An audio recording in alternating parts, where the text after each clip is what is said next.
বন্দে পুরুষোত্তম জয়গুরু পরম প্রেমময় শ্রী শ্রী ঠাকুর অনুকূলচন্দ্রের আলোচনা প্রসঙ্গে দ্বিতীয় খণ্ড গ্রন্থ থেকে পাঠ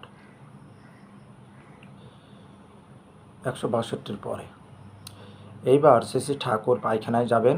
সবাই প্রণাম করে গাত্রোত্থান করলেন।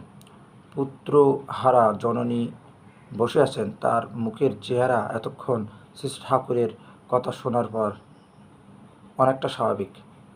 শ্রী শ্রী ঠাকুর আমার ভাইকে ডেকে বললেন, মাকে সঙ্গে করে গেস্ট হাউসে নিয়ে যা, দেখিস যেন কোনো অসুবিধা না হয়। খাওয়া থাকার যত্ন নিবি। কত পাগল আসে এখানে, কেউ যেন বিরক্ত না করে ওকে। কত ব্যথা নিয়ে এসেছে। উক্তমা, আমি আর কোথাও যাব না বাবা, আমার খাওয়া দাওয়া লাগবে না। আপনার মুখখানা দেখে আমার প্রাণটা ঠান্ডা হয়েছে। আমি আপনার কাছাকাছি এদিকেই থাকি। সেটা কথা বেশ, তুই হাত মুখ ধুয়ে আয়, আমিও হাগে মুতে আসি। ইচ্ছে হলেই এইদিকে থাকবি, আর বড় বউয়ের ওখানে প্রসাদ পাবি। মা, বড় মা প্রসাদ দিলে খেতেই হবে, কিন্তু বাবা আমার মুখে আর দানা তুলে দিতে ইচ্ছে করে না। শেষে ঠাকুর, দেখ, তোকে বাঁচতে হবে আমার জন্য, না খেলে বাঁচবি কী করে? যতদিন বেঁচে থাকবি তোর সাধ্যমতো ইষ্ট ও সুনীতি চারিয়ে দিবি সবার মধ্যে। তোর বুদ্ধি থাকবে, তোর আশপাশের কেউ যেন তোর মতো অজ্ঞতার দরুন সন্তানের অকাল মৃত্যুতে কষ্ট না পায়। মা সম্মতি জানালেন। চোখ তার ছলছল করে উঠল। শ্রী ঠাকুর প্রাতঃকিতাদি সমাপনান্তে মাতৃমন্দিরের দক্ষিণ দিকের বারান্দায় চৌকিতে বিছানায় এসে বসেছেন। বেশ শীত পড়েছে। শ্রী ঠাকুর একখানা পাতলা চাদর গায়ে দিয়ে আসেন। চারিদিকে বেশ রোদ উঠে গেছে। আশ্রমের সামনের দূর বিস্তৃত প্রান্তর যেন গা এলিয়ে রোদ পোহাচ্ছে। তাছাড়া চতুর্দিকে একটা শান্ত কর্ম তন্ময়তার উদ্যোগ। আশ্রম প্রাঙ্গণে কয়েকজন তরকারিওয়ালা এসে বসেছেন। এখন কেনাবেচা শুরু হবে। কারখানায় ইঞ্জিন চালিয়ে কাজ হচ্ছে, তার ঘটঘট শব্দ আসছে।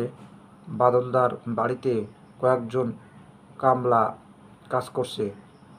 মাঝে মাঝে তাদের এক একজন আবার মিঠে গলায় সুন্দর গানের তান খুলছে। সঙ্গে সঙ্গে আছে নানা রকম গ্রাম্য পাখির কলরব।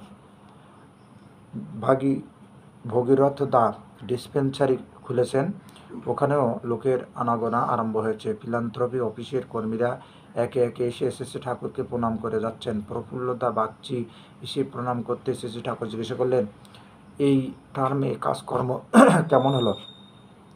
প্রফুল্লদা বললেন, কাগজপত্র সব এসে পৌঁছায়নি এবং সব রেকর্ড করাও হয়নি, তবে যতদূর জানা যায় কাজকর্ম ভালোই হয়েছে। শ্রী ঠাকুর, তাড়াতাড়ি কাজ সারে ফেলা? প্রফুল্লদা, আজ্ঞে হ্যাঁ। শ্রী ঠাকুর, সবসময় লক্ষ্য রাখবি কাজ যাতে আপ টু ডেট আজ পর্যন্ত হয়। কাজের সুবিধার জন্য যখনই যে খবরের প্রয়োজন হয় তা ঠিক ঠিক দিতে পারা চাই। তোদের অফিসের কাজে যদি কোনো ঢিলেমি থাকে তাহলে সেই ঢিলেমি কিন্তু চালিয়ে যাবে কর্মীদের মধ্যে। যে কাজ করবি ব্রত হিসাবে করবি, থ্রুলি সম্পূর্ণভাবে করবি। কাজের মধ্যে চাই একটা আগ্রহ, মদির নিষ্ঠা।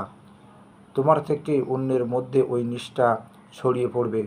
আর কাজ করতে গিয়ে পয়সার কথা, অভাবের কথা ভাববি না। ইষ্টের প্রীতার্থে কর্মমাতাল যত হবি, অভাববোধের বালাই যত থাকবে না অন্তরে, ততই দেখবি প্রকৃতি তোকে ভরপুর করে দেবে। প্রফুল্লদা, আমি করণীয় যা তা নিয়মিত করে যাই, কিন্তু অভাবের চিন্তাটা ছাড়তে পারি না। তবে জানি পরম পিতার দয়ায় না খেয়ে মরব না। শ্রী ঠাকুর, তোমার ঠাকুরের টানে তোমার মন যদি ভরা থাকে, আবার অন্যের মন যদি ভরে তুলতে পারো তোমার সেবা, সাহচর্য ও কর্ম দিয়ে, তাহলে তোমার পেট কখনো খালি থাকবে না। এ ঠিক যেন স্বভাবগুণে অভাব নষ্ট, এ কথা সব সময় স্মরণ রেখো। না করে ফাঁকি ফুকি দিয়ে যদি কিছু পাও তাতে কিন্তু অভাব ঘুচবে না। স্বভাবে দৈন্য থাকলে অভাব বোধ ক্রমাগত বেড়ে চলবে, তাই যতই পাও অভাব ছাড়বে না। আবার তোমার স্বভাব যদি সমৃদ্ধ হয়ে ওঠে, সেই স্বভাবই তোমাকে সক্রিয় ও সুখী করে তুলবে। তোমার চলনই হয়ে উঠবে আর্থিক ও মানসিক সম্পদের জনয়িতা। অভাব অভিযোগ কিছু কিছু থাকলেও সেই চিন্তায় মগ্ন হয়ে থাকবার অবকাশ থাকবে না। আবার আদর্শের জন্য, কৃষ্টির জন্য কষ্ট যদি সইতে হয় তোমাকে, সেই কষ্ট তোমার কাছে কত সুখকর মনে হবে। যা কও মনি, ভালোবাসায় একমাত্র মাল যা মানুষকে খাওয়ায়, পরায়, উৎসব উদ্দীপনায় পাগল করে রাখে। বলতে বলতে শ্রী শ্রী ঠাকুরের চোখ মুখ আনন্দে উজ্জ্বল হয়ে উঠল। সেই দীপ্ত দৃষ্টি নিবদ্ধ করে প্রফুল্লদার দিকে চেয়ে রইলেন। প্রফুল্লদাও চোখ ছলছল করতে লাগলো। তিনি আর একবার প্রণাম করে বিদায় নিলেন। ইতিমধ্যেও আরও অনেকে এসে উপবেশন করলেন। শ্রী শ্রী ঠাকুর তরকারিওয়ালা মজিরুদ্দিনকে দেখে জিজ্ঞাসা করলেন, মাঠে আলো খাওয়াবার পারিস ও মজিরুদ্দি আহ্লাদে আটকানা হয়ে এগিয়ে এসে বলল, আপনার ইচ্ছে হয়েছে যখন ঠিক মিলে যাবেনি, চেষ্টা করব। শ্রী শ্রী ঠাকুর সহাস্যে, আমার ইচ্ছে হলি কি হবি, তোর ইচ্ছে হলি যে হয়। মজিরুদ্দি, আপনি খাতি চাইছেন আর আমার ইচ্ছে হবে না কন কি, ঠিক জুটায়ে ফেলবনে।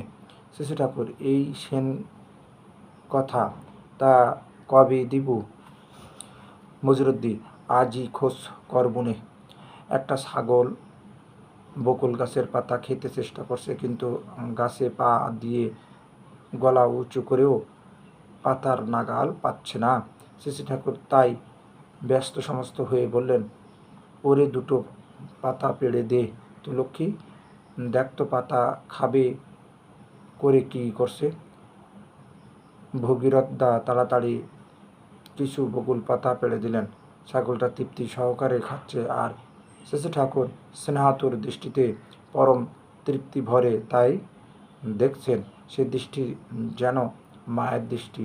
মা যেন নিজের নাড়িছাড়া ধনকে সামনে বসে ভালো জিনিসটা খাইয়ে তৃপ্তি সিক্ত হয়ে উঠেছেন। পাতা চাটা খেয়ে ছাগলটা গলা বাড়িয়ে দিয়েছে। শ্রী শ্রী ঠাকুর, বলতো ও এখন কি চায়? মঙ্গলদা, বোধহয় জল খেতে চায়।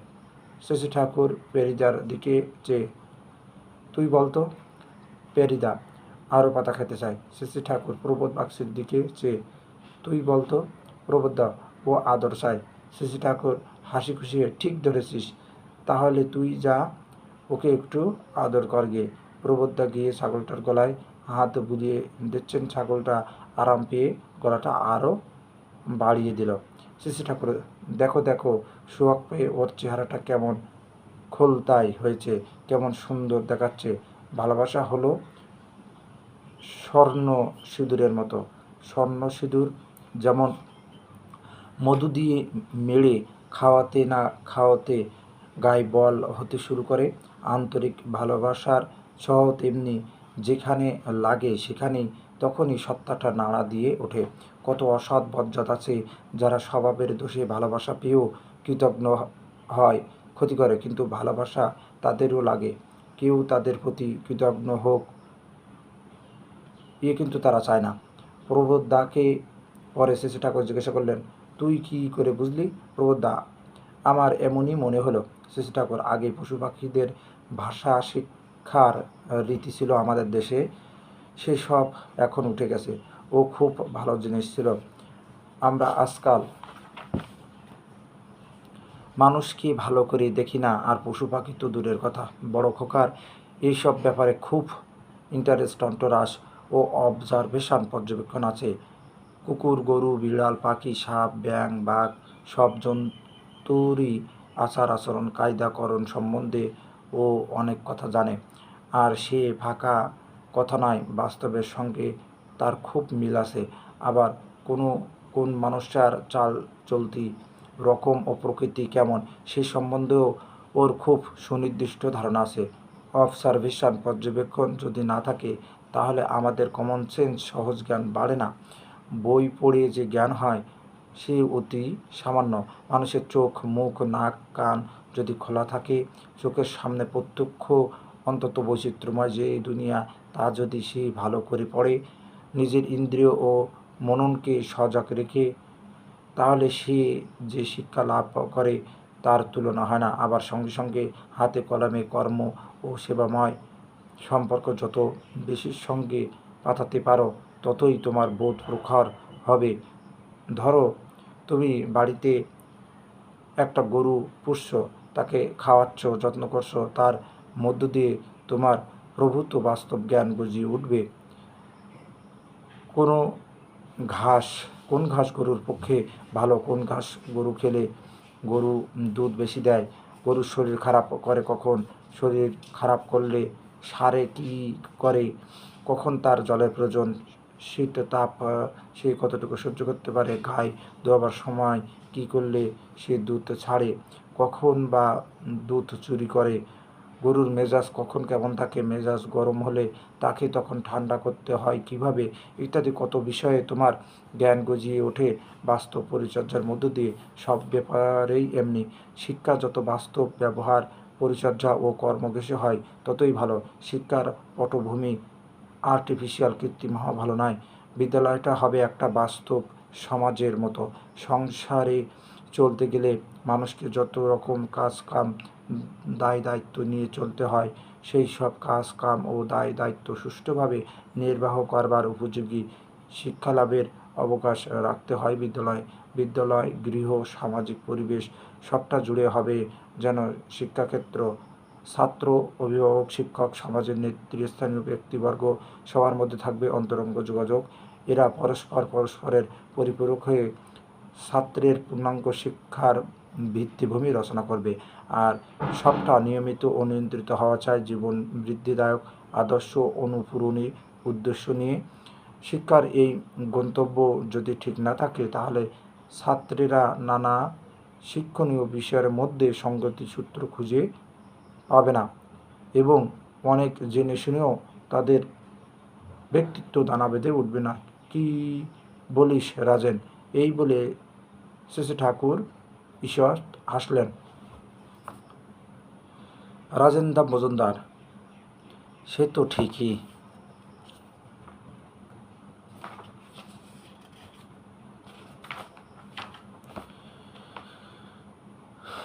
আজকে এই পর্যন্ত। জয় গুরু।